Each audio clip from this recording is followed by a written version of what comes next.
بسم اللہ الرحمن الرحیم۔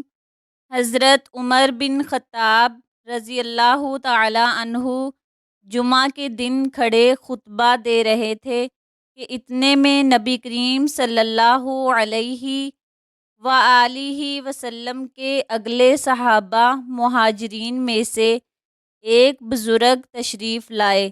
حضرت عمر رضی اللہ تعالی عنہ نے ان سے کہا، بھلا یہ کون سا وقت ہے؟ انہوں نے فرمایا کہ میں مشغول ہو گیا تھا اور گھر واپس آتے ہی اذان سنی، اس لیے میں وضو سے زیادہ اور کچھ نہ کر سکا۔ عمر رضی اللہ تعالی عنہ نے فرمایا کہ وضو بھی اچھا ہے، حالانکہ آپ کو معلوم ہے کہ نبی کریم صلی اللہ علیہ وآلہ وسلم غسل کے لیے فرماتے تھے۔